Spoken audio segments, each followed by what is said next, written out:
Before we dive in, drop a quick hi in the comments. It may seem small, but trust me, it really helps YouTube share this story with more sci-fi fans like us. I'd love to see who's watching. Dust still choked the air when the dropship's ramp hissed open. Captain Hank Brandt stepped into the boiling light of Vorash, boots sinking into the scorched soil. The air smelled of melted circuitry, ozone, and something older, ash soaked in blood.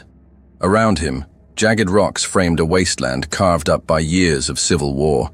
The ceasefire negotiated before his arrival had granted them a 6-hour window. It was enough, had to be. Brandt's voice cut through the static on the comms. Team 1, perimeter. Teams 2 and 3, get the tents up, now. Lieutenant Sarah Keene, compact and precise, moved with her squad toward the medical canopy crates. On it, Cap. Generators in place in 3. 2 local militia leaders, a Droskari chieftain wrapped in crimson plating and a lean, angular crayon with sand-colored mandibles, stood off to the side, watching with attentive eyes. Their languages didn't match, but their mistrust was shared. They didn't interfere. Not today. The neutral zone sat in a valley surrounded by bombed-out ridgelines. Broken walkers rusted in the distance, their armor peeled back like burnt tin. The makeshift landing zone was marked with white thermal beacons, fragile symbols of peace, like paint on a gun barrel. Within minutes, the tents were up, the generators humming, and the cots lined in tight rows. Alien civilians arrived in waves. Injured Yasari, their luminous skin dimmed by blood loss, were carried on improvised stretchers. A young Jarnai boy, all spindly limbs and translucent bone plates, cried silently as his mother's shredded wing was bandaged. Brandt moved through the chaos like a pillar. He wasn't a doctor, but he stabilized 3 patients in 5 minutes flat, his hands steady, voice low, eyes locked on each wound like it insulted him personally. His medics respected him not because he was loud, but because he never flinched. A tall Varnock child, forearms, slit pupils, chest torn open by shrapnel, lay on the triage table. Keene, clamp here, now. The girl whimpered, one of her lower arms jerking involuntarily. Look at me, Brandt said, eyes locked on hers. Breathe. You're gonna make it. She nodded, barely, but she held still. Outside, a sandstorm brewed on the horizon, and something else. Private Alan Reyes glanced at the ridgeline. Captain, got movement. Brandt didn't turn. Define movement. Convoy. Black banners, not militia. Fast. Brandt looked up. Over the ridge, armored transports roared forward, kicking up a wall of dust. The banners were unmistakable, deep black with a white serpent coiled around a blood-red sun. Kavarn Sael. Damn it! Brandt stood, blood on his gloves. They gave their word. Get me the relay. Sergeant Marcus Harlan was already on it, voice raised to the command channel.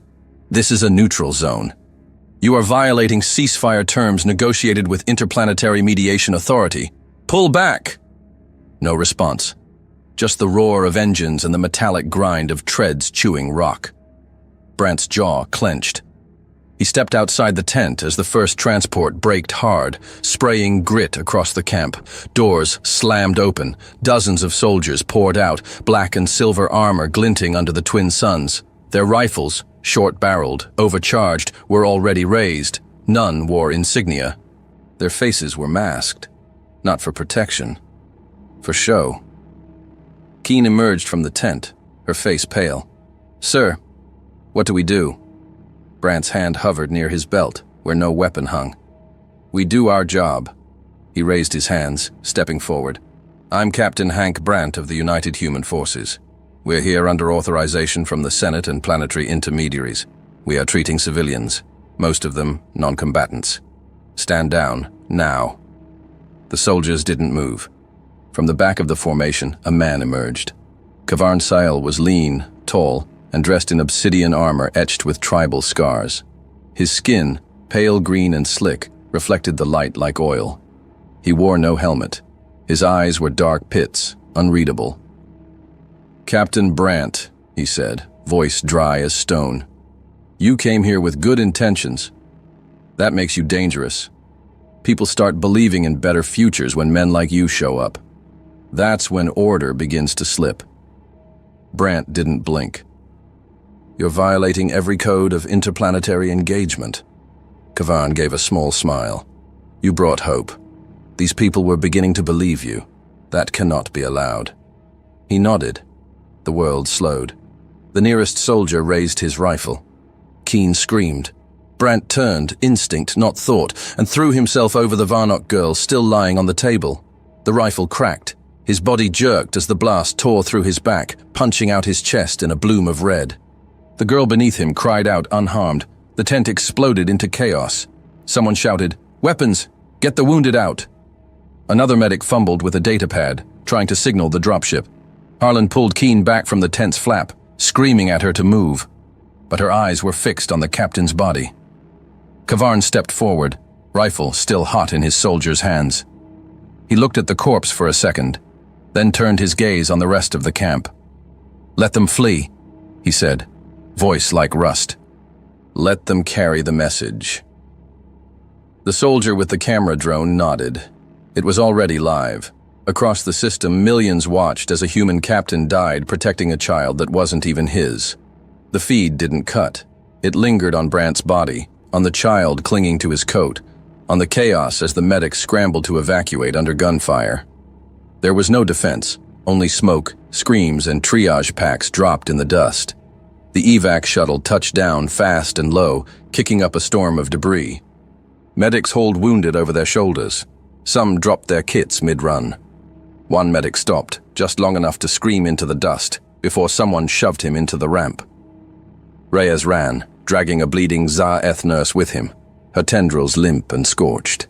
Keen was last, her face streaked with blood, not hers, and her arms locked around the Varnock child, still alive, still crying.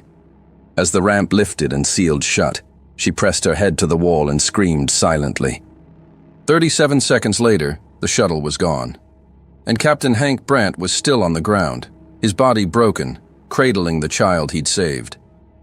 In the domed chamber of the Interplanetary Senate, the footage played twice. Then the feed cut to a pale, wide-eyed spokesperson from the Senate's Public Relations Committee. "We regret the loss of life during the ongoing instability in Vorash. A full investigation will be conducted. The Senate issues its condolences to the family of Captain Brant and to the human delegation. We urge all systems to remain calm and respect the mediation protocols in place." The feed ended.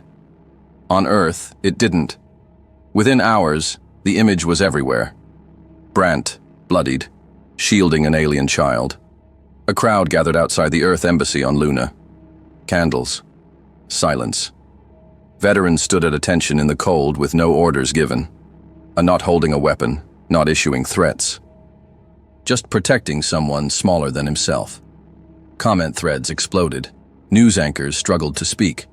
In refugee shelters across 3 systems, alien civilians whispered his name. Noah Brant saw the video at 03:17 a.m. local time. He didn't cry. He didn't speak. He just stared at the screen, fists clenched so tight his knuckles cracked. The world had watched a human die for someone not his own. The Senate sent condolences, but Earth was going to send something else. The rifles fired in perfect sync. 21 shots cracked through the cold morning air, echoing across the cliffs above the Colorado Range. Snow dusted the shoulders of the honor guard. Each man stood rigid, polished boots planted in frost, their uniforms a study in precision. Navy blue, crimson stripes, medals worn clean. The flag of Earth hung at half-mast over the procession, unmoving. Rows of black uniformed soldiers flanked the central aisle, lining the path toward the marble plinth. The casket rested atop it, draped in the planetary standard, white stars over a black field. Captain Hank Brant's name was etched into a steel plaque beneath it. No rank, no commendations, just his name, because everyone already knew who he was. A single-string quartet played a solemn hymn. No words, no eulogy yet. Only silence and wait. Lieutenant Noah Brant stood motionless at the front of the family section. His jaw was tight, eyes dry, posture carved in stone. His dress uniform sat pristine on his shoulders, ribbons lined in perfect alignment, service pins catching the pale morning sun. Only his hands betrayed him, clenched so hard behind his back, the knuckles had turned bloodless white. General Edgar Markov, chairman of the Earth Defense Council, approached the podium. No speech in hand, no teleprompter. Just the thick voice of a man who had buried too many soldiers already. He was a soldier, Markov began, eyes scanning the field of black coats. But he was never just that. Hank Brandt saved more lives than most of us will ever meet, and when the time came, he died doing what he always did, shielding the defenseless. The general looked to Noah, then back to the crowd. We are told to be patient, to wait for answers, to let diplomacy do its work. A pause. But Captain Brandt did not die by mistake. He was executed, on a ceasefire zone, while protecting a child. Noah's chest rose once, sharply. Markov continued. The Senate offered words. Earth will offer something else. Silence followed. Then the coffin was lowered into the tomb, hydraulics sighing as steel met stone. There was no salute, no anthem, only the hollow finality of a life cut short. When the crowd dispersed, Noah remained behind. Alone at the edge of the grave, snow melting on his shoulders, he whispered, "I won't let them bury your name with you." His mother, Evelyn Brandt, stepped forward slowly from the shadow of the crowd. Her eyes were swollen, her movements fragile, as if each step cost more than she could afford. She reached the edge of the tomb and dropped to her knees, pressing both hands against the cold steel of the marker. "He was everything," she said, her voice barely a breath. "He wasn't supposed to be down there. Not like this." Noah knelt beside her, his posture unchanged, but his tone softened. "He's not down there. He's in every life he saved. That's what he left behind." She looked at him through tears, as if searching for something in her son's eyes, something still intact. "Just promise me you won't follow him too soon." Noah didn't speak, but his hand rested gently over hers, grounding her. That was enough. 12 hours later, the transmission hit every major relay beacon in the Orion sectors. It bore the seal of the Earth Defense Council, encrypted for open diplomatic access. The language was formal, unmistakable. To all parties under Interplanetary Charter and the Vorash System governance, you have 48 hours to surrender the individual known as Kavarn Sael to Earth custody. Failure to comply will be interpreted as refusal to cooperate with justice.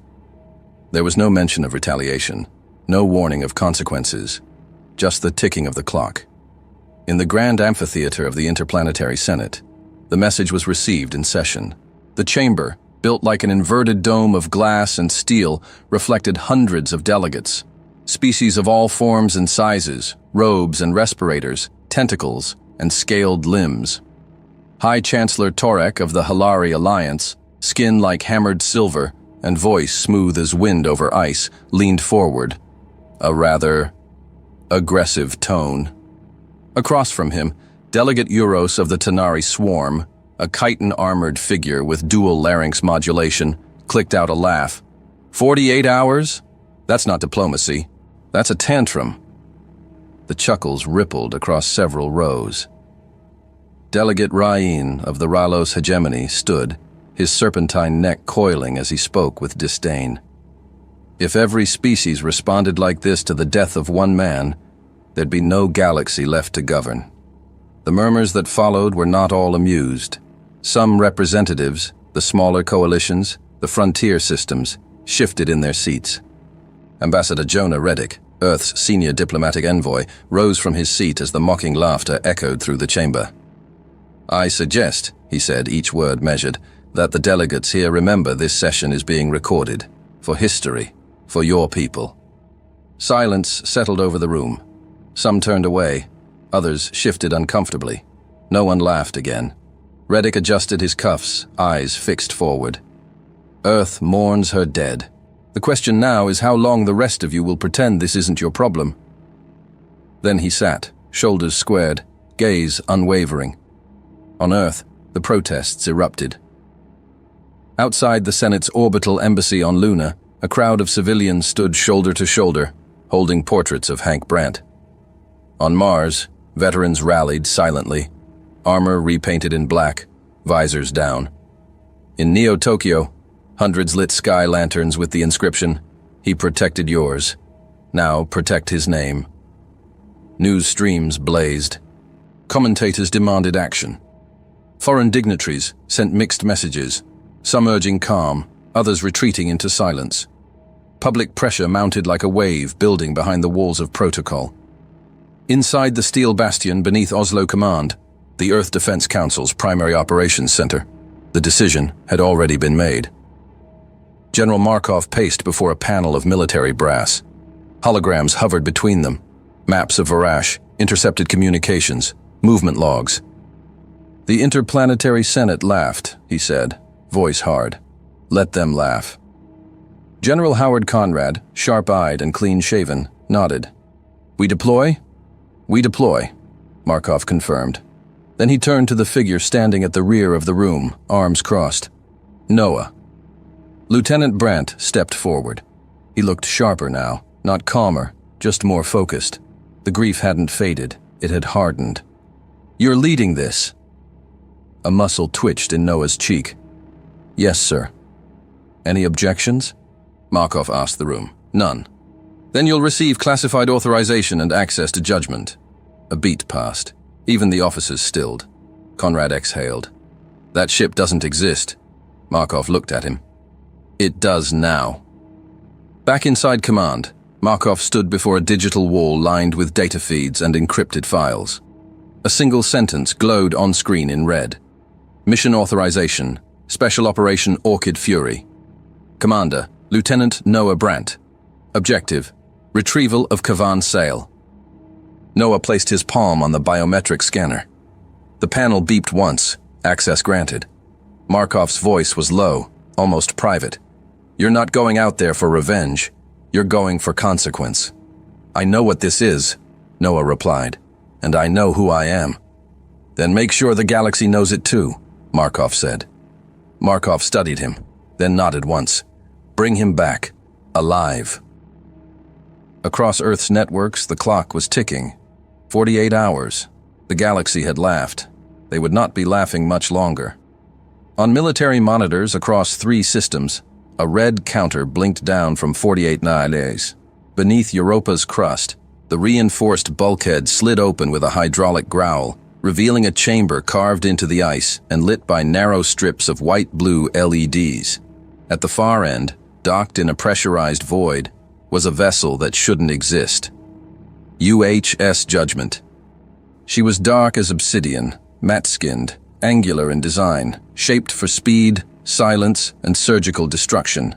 No registry number, no nameplate.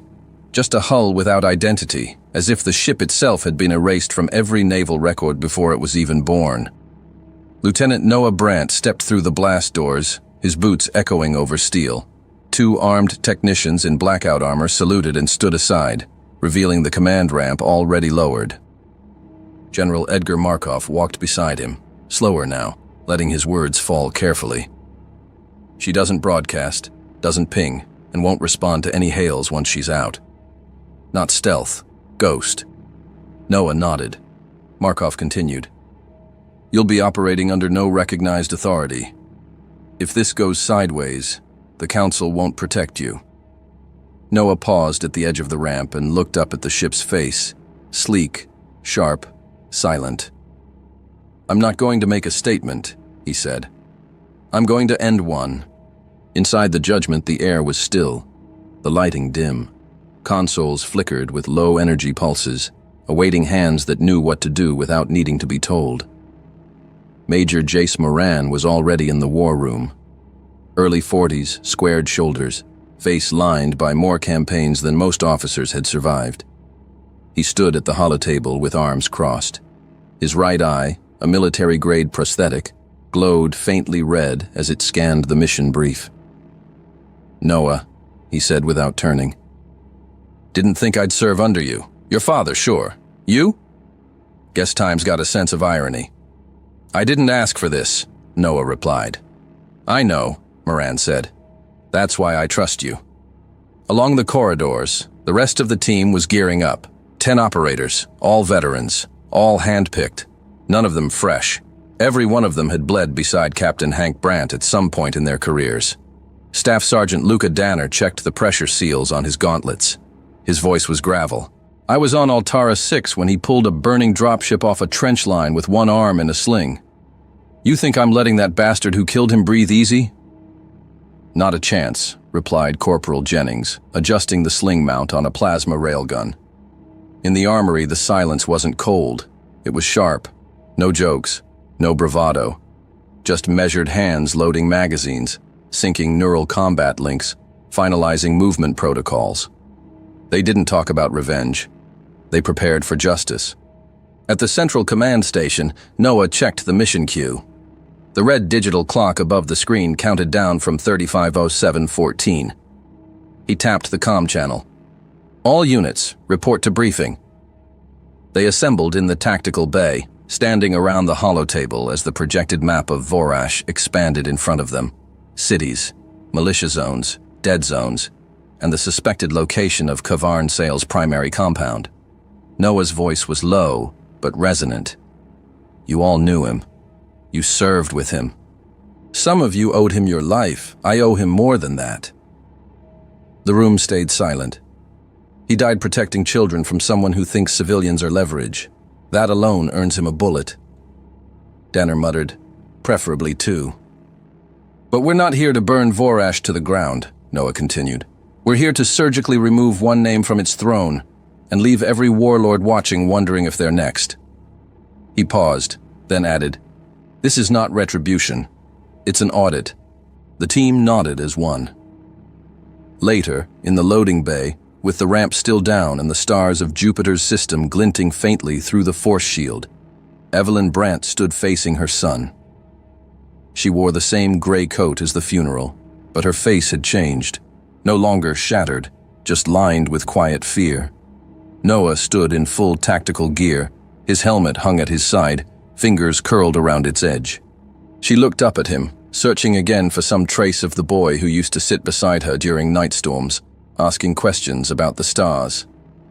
Please, she said, barely above a whisper. Don't let this destroy what's left of you.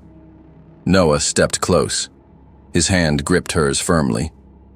I will bring them to justice, he said, even if it's the last thing I ever do. She blinked fast, bit her lip, nodded, and then she turned and walked away, slow, steady, never looking back. In the cockpit, Lieutenant Arjun Vale ran the last of the diagnostics. Short, broad, calm under pressure, Vale had flown everything from diplomatic shuttles to infiltration craft. He turned as Noah entered. All systems green, course locked to Vorash. You're sure about no handshake protocols? He met Vale's eyes. Silent entry, no announcements. We go in dead to the grid.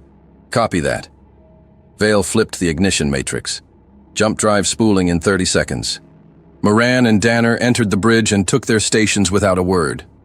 Noah stood at the center rail, helmet under his arm, gaze forward. Below the surface of Europa, the Judgment powered up with barely a sound. Panels shimmered. The ship began to rise inside its launch cradle. Engage, Noah said. The stars stretched, space folded, and the Judgment vanished. Then, one alert flashed inside a sealed terminal at Oslo Command. Judgment in transit. Destination, Vorash. Status, non-declared. Above Vorash 12, the black shape of the Judgment emerged from FTL with no distortion wave, no energy flare, just a sudden, silent presence. Inside the Orbital Defense Center, alarms screamed. Unknown vessel detected. No transponder, no ID, no mass signature. It's there, but it's not registering. What kind of stealth is this? The command deck of the Vorash planetary defense grid lit up in panicked motion. Operators rushed between cracked terminals, slamming override commands into outdated interfaces.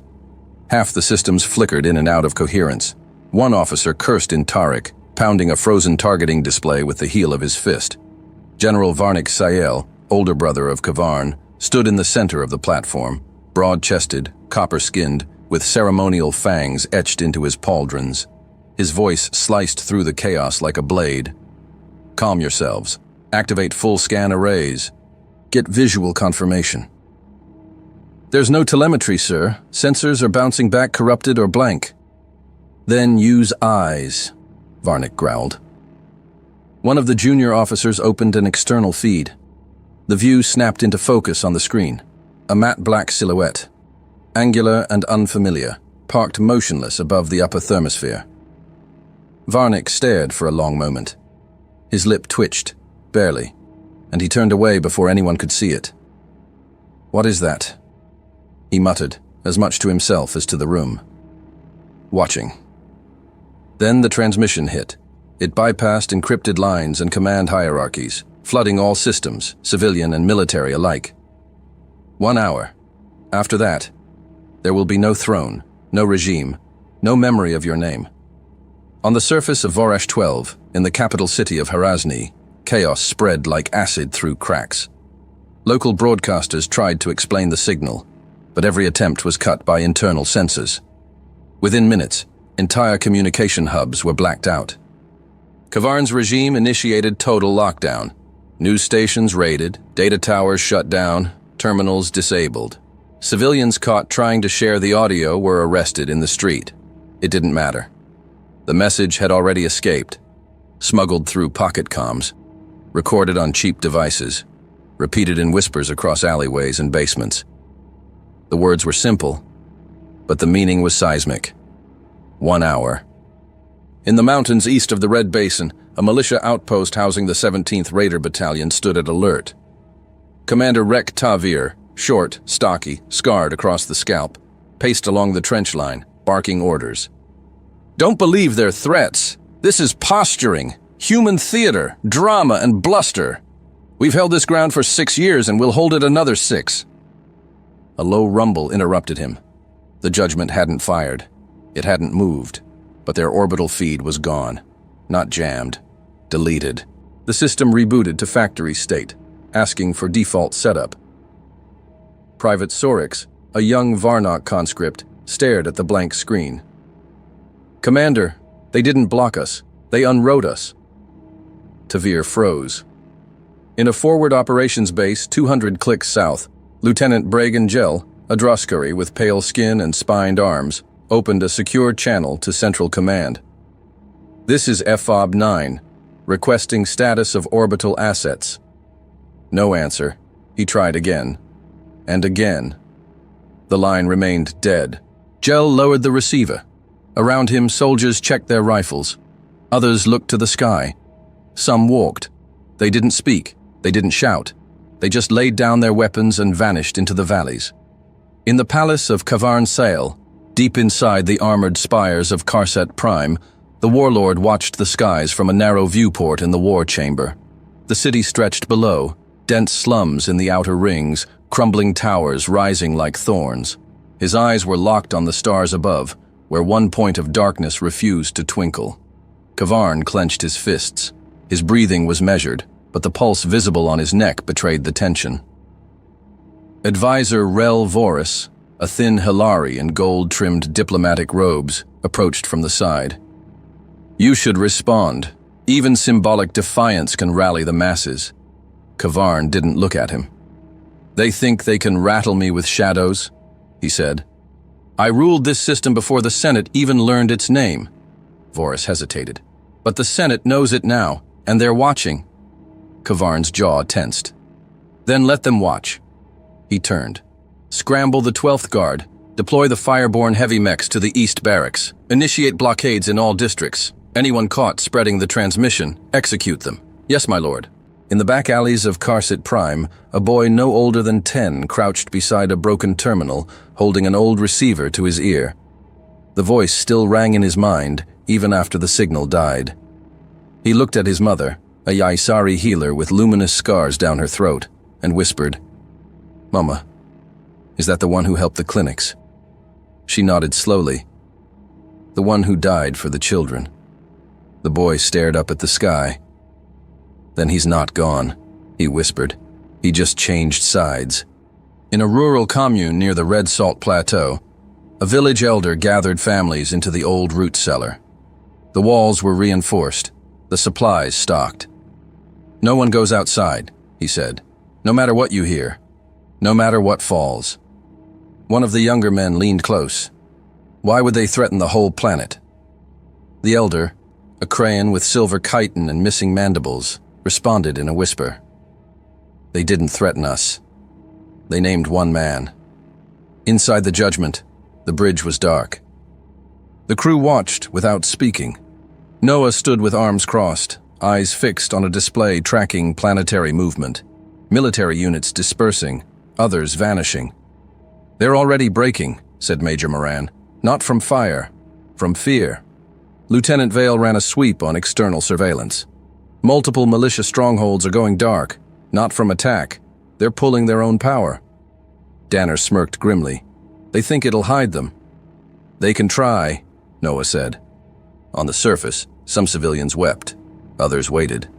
And in a dozen command centers, regime officers watched the clock and realized that for the first time in their lives, they were no longer the ones holding the trigger. Above them, the judgment simply waited, and the galaxy had never felt silence so loud.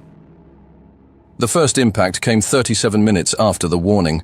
A rail-fired kinetic slug struck the command bunker of the Garan 4 outpost at 19,000 kilometers per hour, passing through 8 meters of reinforced alloycrete before igniting the ammunition bay beneath. The explosion wasn't loud from orbit, but on the ground, it folded the entire complex inward, fire blooming upward like the throat of a volcano. 17 seconds later, the communications tower at Keltraz fell. No alarms. No counterfire. Just a flash from above, and then the entire structure snapped at its base. Clean. Silent. Inside the judgment, Noah Brandt stood at the edge of the tactical board, arms locked behind his back. He didn't speak. The crew moved with quiet certainty, every motion deliberate. Target 3 confirmed, said Lieutenant Vale. Alam 2 Weapons Depot, firing in 5. Major Moran gave a short nod. All personnel evac confirmed? Civilians cleared. Military signatures only. Do it. From orbit, the judgment released a single projectile. It didn't arc. It didn't burn. It simply vanished into atmosphere. And 1 heartbeat later, Alim 2 ceased to exist. On the surface, panic metastasized. The 12th Guard, once considered Kavarn's elite enforcement unit, abandoned their checkpoint in Saran province after their forward armor convoy disintegrated without warning. No explosion, no debris, just absence. Captain Rel Dravik, a Krayan commander with split mandible armor and thermal-hardened optics, tried to regroup his men outside the ruins of Kesh. His hands trembled as he activated his comm relay. Central, this is Dravik. We are requesting immediate terms of surrender. I repeat, terms of... The feed cut off mid-transmission. Not jammed. Deleted. The judgment didn't respond. Noah had already made the order clear. They weren't here to negotiate. 39 minutes into the assault, 7 full military installations had been eliminated. Each strike was precise. Every detonation intentional. Barracks, power cores, communication nodes, reduced to blackened, smoking craters. No civilian districts were touched. Not one structure outside the intended grid was hit. Inside the central palace, Kavarn Sael tore the control interface from the wall with both hands. Sparks burst from the panel as wires snapped. His command network had gone silent. Base after base had stopped responding. He stumbled, sweat sheening over his green skin. His voice cracked as he barked at the guards flanking the doorway. Prep the Mantics. Now, we're going underground. Full retreat. Scramble escort flight. One of the officers hesitated. My lord, the Mantics corridor hasn't been cleared. We've had structural... Do it! Kavarn roared, eyes wide, veins raised on his neck. You think they're going to stop with bases? You think this ends with my door still standing? Rel Voris, now pale beneath his Hilari skin, stepped cautiously into the chamber. We should stay. Issue a public response. Control the message. They've already spoken, Kavarn snapped, yanking a sidearm from the wall. And now, they're erasing the entire chapter. In the desert flatlands outside the ruins of Garash Station, a rock outcrop shimmered. Then it moved. From beneath the illusion field, 3 human operators in sealed recon suits emerged. Black armor, matte visors, insignia stripped. The lead moved forward in silence, gesturing with 2 fingers. Target confirmed. Mobile relay ping active. Kavarn's evacuation protocol just went live. Sergeant Cole Ryman checked his scanner. Signal's weak but traceable. He's moving southwest, probably toward the mountain vault. Exactly as predicted, said the third. The bastard's running. Above them, far beyond cloud layer, the judgment held position. It didn't need to follow. It had already finished its part. Now it was time for the boots on the ground. Back in the palace tunnels, Kavarn ducked beneath a blast door, guards at his sides, the inner chambers humming with emergency power. Every step echoed too loud. Every corridor felt too narrow. He could still hear the voice from orbit. Still feel the weight of that silence afterward. The Mantix transport, a hybrid crawler shuttle with quad-thruster atmospheric lift, rumbled to life at the end of the tunnel. A tech scrambled toward its side port, waving Kavarn in. Launch sequence in 90 seconds. Open the tunnel exit now, Kavarn ordered. We can't, the tech replied. The exit vault's locked under external override. What override? The tech didn't answer, because the lights cut out. A single flashlight flicked on in the dark, and then another, and another. 5 points of light moving in sync, entering through the far breach. The guards raised their weapons, too slow. The first was hit with a single shot to the knee and shoulder. The second dropped before his trigger finger even twitched. The third tried to run and was tackled, stunned, dragged back. Kavarn backed toward the crawler, fumbling with his weapon. Who are you? The lights didn't answer, but the sound of boots, measured, relentless, said everything. The lead man stepped into the half-glow of the auxiliary lights. Helmet off, black suit, eyes sharp as obsidian. The shadow from orbit now had a name, Noah Brandt. Kavarn froze. I have diplomatic immunity, Kavarn blurted. You can't. Noah raised his hand. A stun round hit Kavarn in the ribs. The warlord collapsed, choking, his weapon still half drawn. Noah didn't flinch. He just stepped forward and looked down, like he'd finally closed a door. Outside, the horizon glowed with the fading fires of 7 lost fortresses. Smoke rolled into the upper stratosphere. Drones blinked in silence, scanning for survivors, but found only heatless metal. In the distance, villagers from the lower hills watched the storm pass over the land. And in the black sky above it all, the judgment waited. No more threats, no more words, only the echo of justice and the weight of a name reclaimed. The containment chamber aboard the Judgment was quiet, too quiet for a war criminal. Low white lighting washed over steel walls lined with magnetic locks and biometric scramblers. The air was still, sterile, heavy. Restraints clicked shut around Kavarn Sale's wrists. Noah Brandt stood in front of the prisoner. His hands hung at his sides, one trembling slightly, the other pale from tension. The pressure in his grip was enough to make his fingers ache, but he didn't move. His gaze remained fixed on Kavarn. Kavarn sat hunched in the grav chair, thick shackles binding his arms and legs. His armor had been stripped, replaced with a containment suit. He no longer looked regal or untouchable. His skin, oil-slick green with patches of purple bruising from the stun round, glistened with dried sweat. Still, his eyes remained sharp, predatory. Was it tactical? Noah asked finally. His voice was low, like it had been held too long. Or was it just bloodlust? Kavarn tilted his head, amused. Tactical? Please. Noah didn't move. A faint vibration passed through Kavarn's throat, low and deliberate, like a creature settling into contempt. Hank Brandt wasn't just a soldier. He was a myth in a uniform. You know how dangerous that is in a place like Varash. The people down there, scavengers, farmers, outcasts, they were starting to believe in him, starting to think they mattered. The plates along his jaw flexed, a gesture not unlike a sneer. He walked into my world and made them hope. That alone was treason enough. I didn't execute a man. I removed a weight from the throat of order.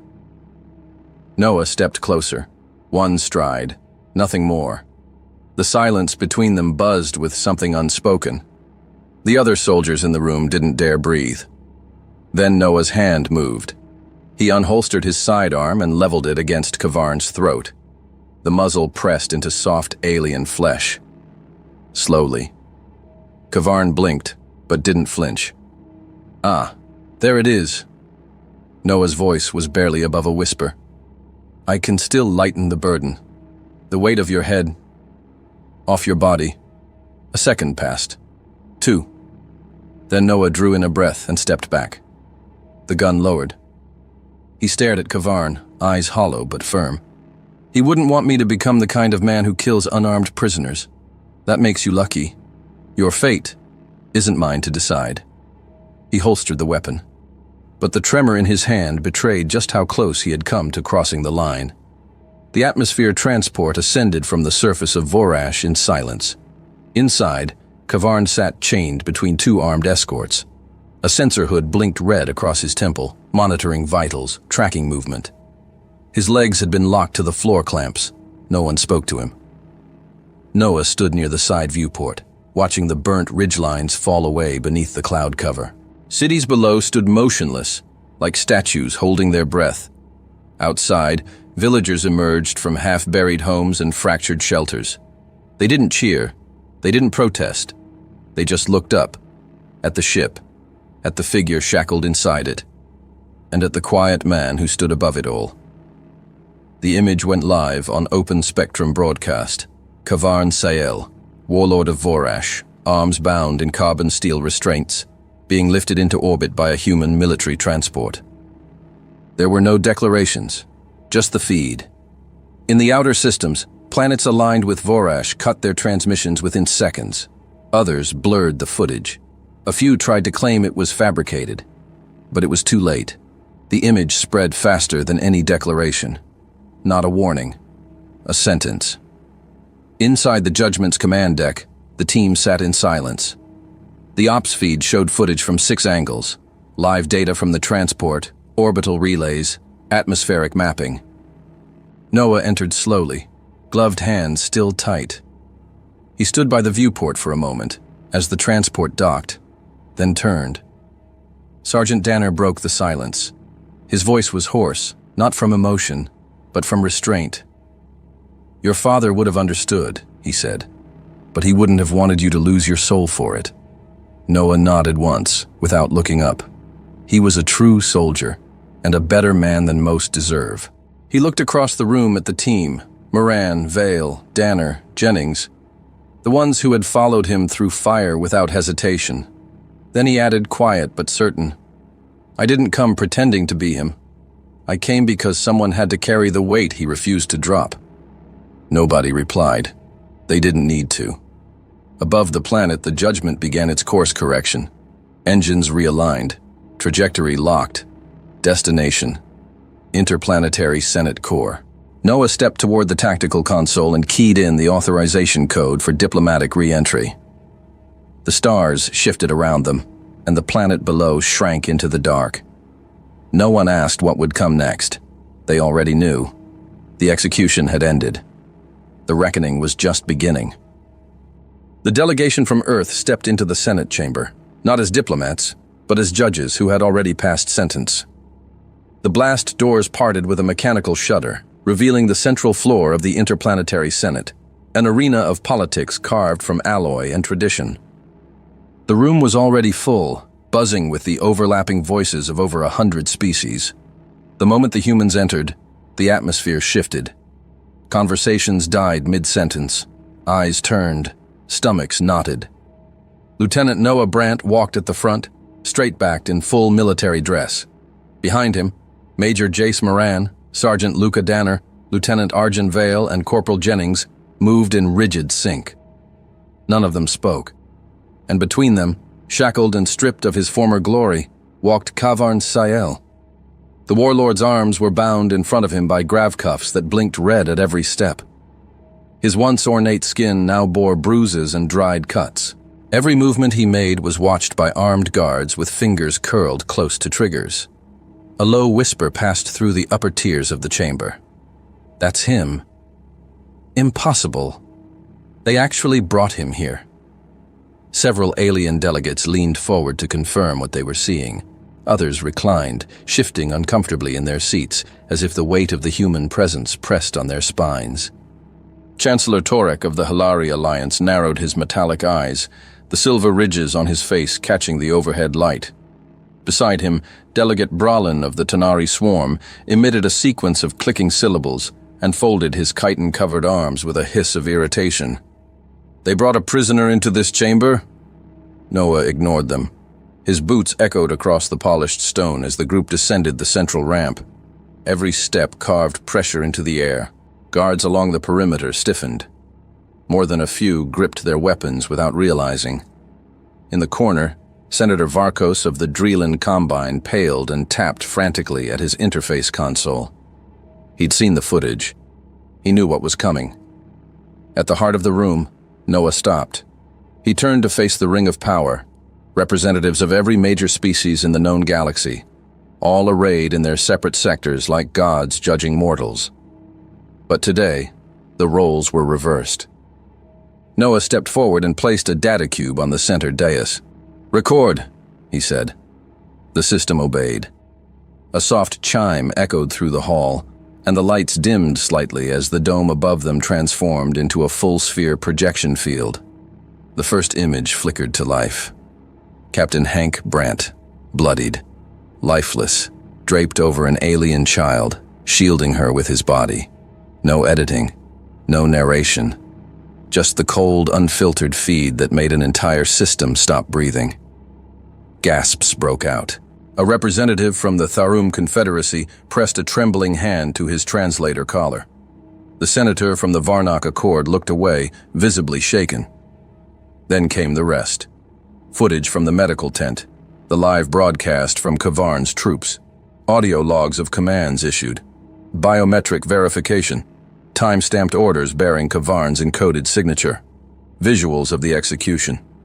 Emissary Gorvel of the Droskari muttered a prayer. Senator Kriesel of the Sarth Coalition gagged, then bent forward and vomited between his clawed feet. And the cascade continued. Financial records, bribes, transaction logs tied to off-world accounts, names, codes, confessions, proof of collusion. Trails leading not just to Kavarn, but branching outward, to people seated in that very chamber. Chaos began to ripple. Voices rose in a dozen languages. A senator from the Zenkari domain stood shouting over her microphone, trying to deny a document being projected directly behind her head. Several aides ran to their superiors' sides, whispering fast, eyes darting to exits. One guard actually reached for the emergency lockdown protocol, then froze when he saw the humans hadn't moved. Noah didn't lift his voice. He didn't need to. He just stood there, staring ahead, watching the unraveling of a facade that had held for decades. Major Moran scanned the room with a measured look, jaw tight. Sergeant Danner whispered, not to Noah, but to no one in particular. Looks like they just found out who's been living above the fire. The images shifted. The footage now showed Kavarn signing orders in his war chamber, clips of him mocking the ceasefire, laughing at the idea of interplanetary law, declaring in no uncertain terms that Hank Brandt's death had been necessary. Every delegate saw it, every word broadcast, and in that moment, even those who once laughed at Earth fell completely, totally silent. Noah stepped forward again. He touched the data cube once more, and the visuals stopped. The lights returned. He turned his eyes upward. "No negotiation, no debate, no vote," he said flatly. Then he looked directly at Delegate Reen of the Ralos hegemony, the same one who had scoffed at Earth's initial demand. Reen couldn't meet his gaze. Several seats away, a Krayan senator was already gone. Just an empty chair where he had been sitting seconds earlier. Noah took one step back. He placed both hands behind his back. "We came to remind you what justice looks like, when the galaxy forgets." He didn't wait for a response. He turned. The others followed, and together, the human delegation ascended the ramp, leaving the data cube on the central altar. Its red light pulsed softly, the only thing still moving. No one tried to stop them. The delegation didn't look back. Somewhere in the upper tiers, a delegate whispered, "They made no demands." Another voice, hollow, "That was the demand. As the chamber doors slid shut behind the delegation, the stunned silence deepened. No procedural motion was made. No vote was called. For once, in the highest court of diplomacy in the galaxy, there was nothing left to say, and that was the loudest message of all. Hey there, space human. I'm really curious about your thoughts on this video. Drop a quick comment and let me know what's on your mind. Or just say hi if you prefer. Either way, I'd love to hear from you. Oh, and one last thing. Every great soldier knows that to survive and become a hero, taking care of yourself is key. So before you go, check the pinned comment. Trust me, it's important. And I've chosen another video for you to watch. Just click the card here, or here if you want the whole playlist. See you there.